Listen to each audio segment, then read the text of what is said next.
Hello friends, welcome to VPS channel Gasingpur. ਅੱਜ ਅਸੀਂ ਫਿਰ ਇਸ ਵੀਡੀਓ ਵਿੱਚ ਰਸ ਬਾਰੇ ਗੱਲ ਕਰਾਂਗੇ। ਪਹਿਲਾਂ ਅਸੀਂ ਸਿੰਗਾਰ ਰਸ ਕੀਤਾ, ਫਿਰ ਬੀਰ ਰਸ ਕੀਤਾ, ਉਸ ਤੋਂ ਬਾਅਦ ਰੋਦਰ ਰਸ ਕੀਤਾ। ਹੁਣ ਅਸੀਂ ਕਰੁਣ ਰਸ ਦੀ ਗੱਲ ਕਰਨ ਜਾ ਰਹੇ ਹਾਂ, ਜੋ ਕਿ ਸਾਡਾ ਚੌਥਾ ਟੌਪਿਕ ਹੈ। ਜਿੱਦਾਂ ਕਿ ਸਾਰੇ ਰਸਾਂ ਦਾ ਸਥਾਈ ਭਾਵ ਹੁੰਦਾ ਹੈ, ਉਸੇ ਤਰੀਕੇ ਕਰੁਣ ਰਸ ਦਾ ਵੀ ਸਥਾਈ ਭਾਵ ਹੈ। ਕਰੁਣ ਰਸ ਦਾ ਸਥਾਈ ਭਾਵ ਗਮ, ਅਫਸੋਸ, ਸ਼ੋਕ ਜਾਂ ਉਦਾਸੀ ਹੈ। ਹੁਣ ਕਰੁਣ ਰਸ ਦਾ ਜਿਹੜਾ ਹੈ ਤ੍ਰਿਵ ਭਾਵ ਦੇਖਦੇ ਹਾਂ, ਯਾਨੀ ਕਿ ਸਭ ਤੋਂ ਫਾਸਟ ਫੀਲਿੰਗ ਜੋ ਹੁੰਦੀ ਹੈ, ਉਸ ਵਿੱਚ ਵਿਅਕਤੀ ਰੋਣਾ ਕੁਰਲਾਉਣਾ ਸ਼ੁਰੂ ਕਰ ਦਿੰਦੇ ਨੇ, ਤਾਂ ਉਸ ਸਮੇਂ ਕਰੁਣ ਰਸ ਉਤਪੰਨ ਹੋ ਜਾਂਦਾ ਹੈ। ਹੁਣ ਵੇਖਦੇ ਹਾਂ ਕਿ ਕਰੁਣ ਰਸ ਪੈਦਾ ਕਿੱਥੋਂ ਹੁੰਦਾ ਹੈ। ਇਸ ਦੇ ਜਿਹੜੇ ਆਚਾਰਿਆ ਹੈ ਉਹ ਦੱਸਦੇ ਹਨ ਕਿ ਕਿਸੇ ਪਿਆਰੀ ਚੀਜ਼ ਦਾ ਵਿਛੋੜਾ ਹੋ ਜਾਵੇ, ਜਿਵੇਂ ਕਿ ਕਿਸੇ ਆਪਣੇ ਮਿੱਤਰ ਦਾ, ਧੀ ਪੁੱਤ ਜਾਂ ਆਪਦੇ ਕਿਸੇ ਪਿਆਰੇ ਦਾ ਵਿਛੋੜਾ ਹੋ ਜਾਂਦਾ ਹੈ, ਤਾਂ ਮਨ ਵਿੱਚ ਜਿਹੜੀ ਉਦਾਸੀ ਜਾਂ ਦੁੱਖ ਪੈਦਾ ਹੁੰਦਾ ਹੈ, ਉਹ ਹੈ ਕੀ ਹੈ? ਕਰੁਣ ਰਸ ਹੈ। ਜਾਂ ਫਿਰ ਅਣਚਾਹੀ ਚੀਜ਼ ਦੀ ਪ੍ਰਾਪਤੀ, ਨਹੀਂ ਚਾਹੁੰਦੇ ਹੋਏ ਵੀ ਕਿਸੇ ਚੀਜ਼ ਦੀ ਪ੍ਰਾਪਤੀ ਹੋ ਜਾਵੇ ਅਤੇ ਜੀਵਨ ਦੁਖਦਾਈ ਹੋ ਗਿਆ, ਉਸ ਰਚਨਾ ਵਿੱਚੋਂ ਜਿਹੜੀ ਦੁੱਖ ਦੀ ਭਾਵਨਾ ਪੈਦਾ ਹੁੰਦੀ ਹੈ, ਉਹ ਹੈ ਕੀ ਹੈ? ਸਾਡਾ ਕਰੁਣ ਰਸ ਹੈ। ਪੀੜਾ ਦੇ ਕਾਰਨ ਵਗਦੇ ਹੰਝੂ, ਵਿਰਲਾਪ, ਦੁਖਦਾਈ ਸਥਿਤੀ ਵਿੱਚ ਬੋਲੇ ਗਏ ਬੋਲ, ਜਿਵੇਂ ਕਿ ਘਰ ਵਿੱਚ ਕੋਈ ਮਰ ਜਾਂਦਾ ਹੈ ਤਾਂ ਉਸ ਸਮੇਂ ਜਿਹੜੇ ਬੋਲ ਬੋਲੇ ਜਾਂਦੇ ਹਨ, ਉਹ ਹੈ ਇਸ ਦੀ ਉਤਪੱਤੀ ਦਾ ਕਾਰਨ ਬਣਦੇ ਹਨ। ਜੇਕਰ ਵੇਖਿਆ ਜਾਵੇ ਤਾਂ ਗੁਰੂਆਂ ਪੀਰਾਂ ਨੇ ਤਾਂ ਇਸ ਸੰਸਾਰ ਨੂੰ ਦੁੱਖਾਂ ਦਾ ਘਰ ਦੱਸਿਆ ਹੈ। ਹੁਣ ਆਪਾਂ ਇਸ ਨੂੰ ਉਦਾਹਰਨ ਦੇ ਤੌਰ 'ਤੇ ਸਮਝਾਂਗੇ ਕਿ ਇਸ ਵਿੱਚ ਜਿਹੜਾ ਹੈ ਕੀ ਦੱਸਿਆ ਗਿਆ ਹੈ। ਕਈ ਮਾਵਾਂ ਦੇ ਪੁੱਤ ਮੋਏ ਉੱਥੇ, ਕਈ ਮਾਵਾਂ ਦੇ ਪੁੱਤ ਮੋਏ ਉੱਥੇ। ਇਸ ਕਵਿਤਾ ਨੂੰ ਜਿਹੜਾ ਹੈ ਸ਼ਾਹ ਮੁਹੰਮਦ ਨੇ ਲਿਖਿਆ ਹੈ। ਇਹ ਕਵਿਤਾ ਜਿਹੜੀ ਹੈ ਮਹਾਰਾਜਾ ਰਣਜੀਤ ਸਿੰਘ ਦੀ ਮੌਤ ਤੋਂ ਬਾਅਦ ਦਾ ਵਰਣਨ ਕੀਤਾ ਗਿਆ ਹੈ। ਇਸ ਵਿੱਚ ਕਿ ਕਿਸ ਤਰ੍ਹਾਂ ਅੰਗਰੇਜ਼ਾਂ ਨੇ ਬਾਕੀ ਸਾਰੇ ਸਿੰਘਾਂ ਨੂੰ ਮਰਵਾ ਦਿੱਤਾ ਸੀ, ਅਤੇ ਇਸ ਘਟਨਾ ਨੂੰ ਪ੍ਰਗਟ ਕਰਨ ਲਈ ਸ਼ਾਹ ਮੁਹੰਮਦ ਨੇ ਦੁੱਖ ਪ੍ਰਗਟ ਕੀਤਾ ਹੈ ਅਤੇ ਕਿਹਾ ਹੈ ਕਿ ਕਈ ਮਾਵਾਂ ਦੇ ਪੁੱਤ ਮੋਏ ਉੱਥੇ ਦਾ ਮਤਲਬ ਹੈ ਕਿ ਜਿੱਥੇ ਫਿਰੰਗੀਆਂ ਅਤੇ ਸਿੰਘਾਂ ਦਾ ਯੁੱਧ ਹੋ ਰਿਹਾ ਹੈ, ਉੱਥੇ ਕਈ ਮਾਵਾਂ ਦੇ ਪੁੱਤ ਸ਼ਹੀਦ ਹੋ ਗਏ ਹਨ। ਸੀਨੇ ਲੱਗੀਆਂ ਤੇਜ਼ ਕਟਾਰੀਆਂ ਨੇ ਅਤੇ ਉਹਨਾਂ ਦੇ ਸੀਨੇ ਵਿੱਚ ਤੇਜ਼ ਕਟਾਰੀਆਂ ਨਾਲ ਵਾਰ ਕੀਤਾ ਗਿਆ ਹੈ ਅਤੇ ਉਹ ਮਰ ਗਏ ਨੇ। ਜਿਨ੍ਹਾਂ ਭੈਣਾਂ ਨੂੰ ਵੀਰ ਨਾ ਮਿਲੇ ਮੁੜ ਕੇ, ਕਿ ਉਸ ਜੰਗ ਵਿੱਚ ਕਈ ਭੈਣਾਂ ਦੇ ਵੀਰ ਸ਼ਹੀਦ ਹੋ ਗਏ ਅਤੇ ਉਹ ਚਾਰੋਂ ਤਰਫ ਰੋਂਦੀਆਂ ਫਿਰਦੀਆਂ ਹਨ, ਕਿਉਂਕਿ ਉਹਨਾਂ ਦੇ ਵੀਰਾਂ ਨੇ ਮੁੜ ਕੇ ਵਾਪਸ ਨਹੀਂ ਆਉਣਾ ਹੈ।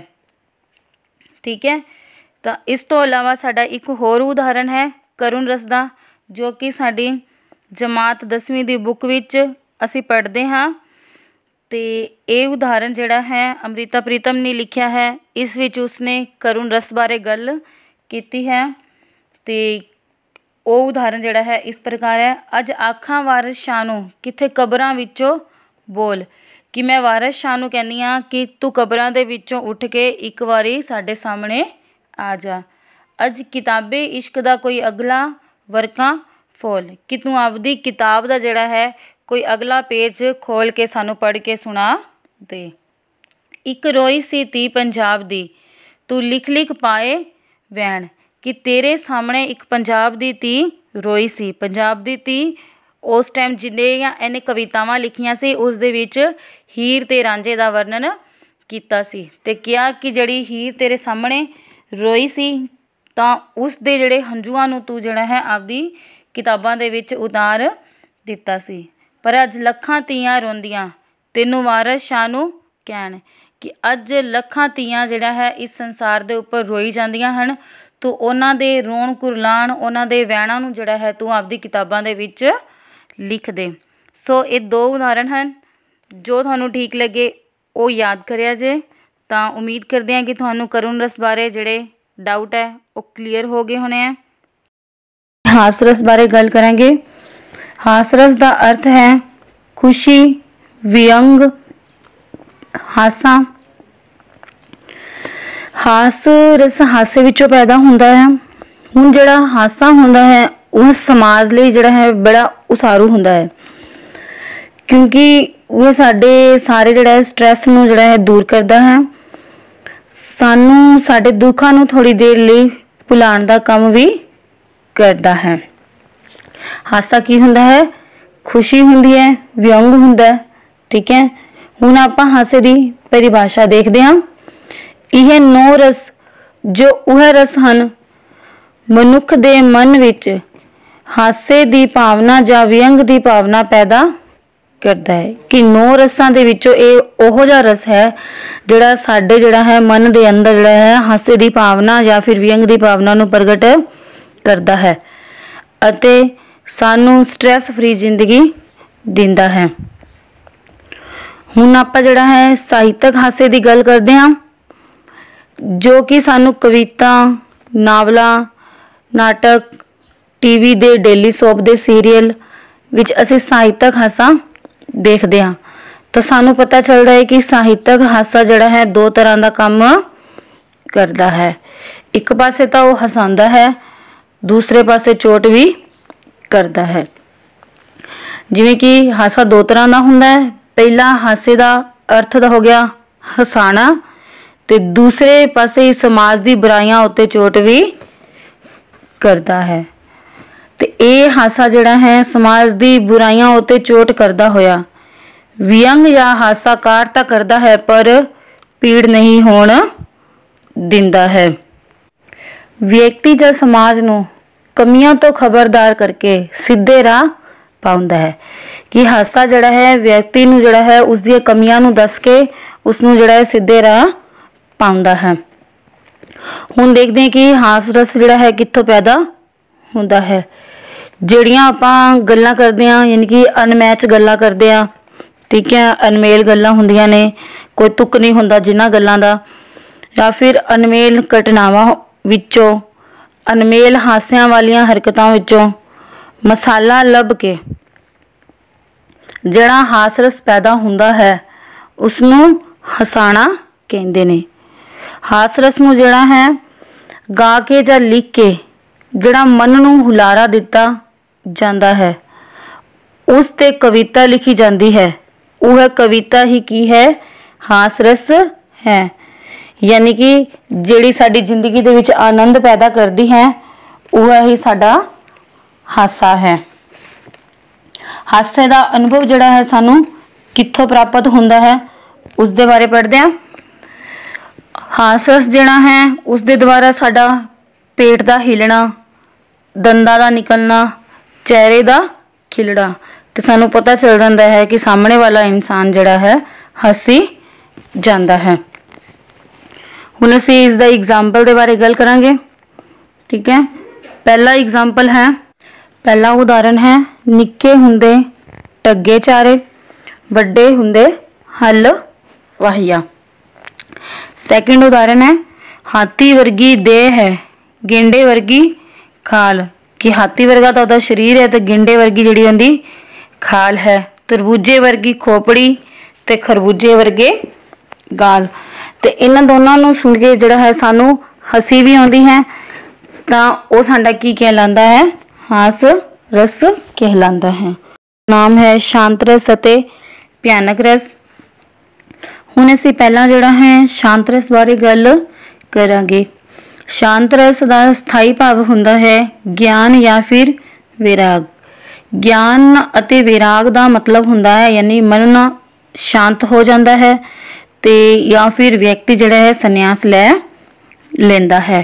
वो जिहड़ा है इस इंसान नूं नाशमन समझदा है ते इस दुनिया तो दूर होके कुछ चिर अकेले रहण दी गल्लां करदा है। तो उस समय जिहड़े उस दे मन विच भाव पैदा हुंदे हन वह शांत रस कहलांदे हन। मनुख विच शांति या विराग की भावना ने शांत रस नूं जन्म दिता है। परमात्मा गुरु जां माँ बाप नूं याद करन नाल ही शांति जन्म लैंदी है। प्रेम भगती शांत रस की जन्मदाती मन्नी ਜਾਂਦੀ ਹੈ कि गुरु के प्रति प्रेम भक्ति करना ही शांत रस नूं जन्म दिंदा है। हरेक मनुख जो लगातार कम करता रहता है ਜਾਂ लगातार शोर शराबे विच रहता है वह थक टुट अते अक के शांति दी पाल करता है ते सोचता है कि यह सब एक दिन लोप हो जाना है। यह संसार नाशवान है ते यह सोचदा होया वह बंधन मुक्त होके विराग वल तुर पैंदा है। यानी कि मोह माया नूं त्याग के वह विराग वल तुर पैंदा है। शांत रस दा अनुभव सानू कित्थों हुंदा है? जदों आपां किसी तीर्थ स्थान ते जाने हाँ तां साडा मन जिहड़ा है विराग दे विच चला जांदा है, या फिर किसी सत्संग दे विच जदों आपां जाने हाँ उस समय सानू जिहड़ा है शांत रस की अनुभूति हुंदी है। शांत रस दे उदाहरण देखते हैं आपां हुण। शांत रस का पहला उदाहरण है जपजी साहिब, सुखमनी साहिब अते आनंद साहिब। जदों आपां इन्हां तीनां नूं पढ़दे हां तां साडे मन दे अंदर जिहड़ा है ज्ञान ते विराग की भावना उत्पन्न हुंदी है ते सानू जिहड़ा है ये शांत रस वल लैके जांदा है। सो ऐसी शांत रस जिसनों ज्ञान कहा जाता है। हुण अगला साडा है भयानक रस। भयानक रस का जिहड़ा है स्थाई भाव डर भै अते डरावना हुंदा है। डर भै दा मतलब कि जदों चारे पासे मारकट मची पई होवे ते कल्ले रहण दे विच जिहड़ा सानू डर लगदा है, या फिर घर विच कोई ना होवे तां सानू एक घर दे विच कल्ला रहना पवे, उस समय साडे मन दे अंदर जिहड़े ख्याल आंदे हन वह ख्याल जिहड़ा है भयानक रस हुंदे हैं। ते या फिर आपां पुराने जिन्नां दियां कहानियां सुनदे हां अपने बजुर्गां तो, या भूतां प्रेतां दियां कहानियां सुनदे हां, जंग दे भयानक दृश्यां दे होर डराउण वालियां स्थितियां दा वर्णन जदों साडे सामने कोई करदा है तां उस समय जिहड़ा साडे मन दे विच स्थाई भाव पैदा हुंदा है वो की हुंदा है भयानक रस हुंदा है। ਸਾਹਿਤਕ रचना विच जदों अजिही रस समग्री दर्शकों या श्रोतिਆਂ ਦੇ ਸਾਹਮਣੇ ਆਉਂਦੀ है कि जदों ਆਪਾਂ एक ਤਾਂ ਕੰਨਾਂ ਨਾਲ ਸੁਣੀ ਗੱਲ ਉਹਦੇ ਕਰਕੇ ਡਰ ਜਾਂਦੇ ਹਾਂ, ਜਾਂ ਫਿਰ ਕਿਸੇ ਇਹੋ ਜਿਹੀ ਸਾਹਿਤਕ किताब ਦੇ ਵਿੱਚ ਕੋਈ ਵੀ ਆਪਾਂ स्टोरी पढ़ते हाँ जो कि डरावनी स्टोरी हुंदी है तो उस समय साडे मन के अंदर जिहड़े ख्याल आते हैं या साडे चारों पासे जिहड़ा डरावना वायुमंडल जिहड़ा है समा जाता है उसनूं की किया जाता है भयानक रस कहते हैं। भयानक रस का जिहड़ा है उदाहरण देखते हैं। वड्डी पहाड़ जिही वह आफत शक्ल डरावण वाली, यानी कि एक भूत की गल कर दिए या फिर किसी जिन की गल कर दिए तो वो की होगा भयानक रस होगा।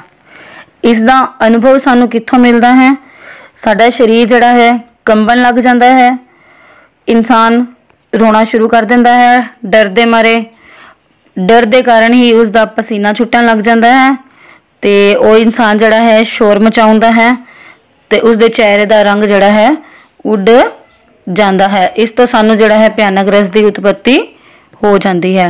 सो अज दे लैक्चर दे विच असीं एक शांत रस पढ़िया जो कि साडे मन नूं बिल्कुल ही शांत कर देंदा है।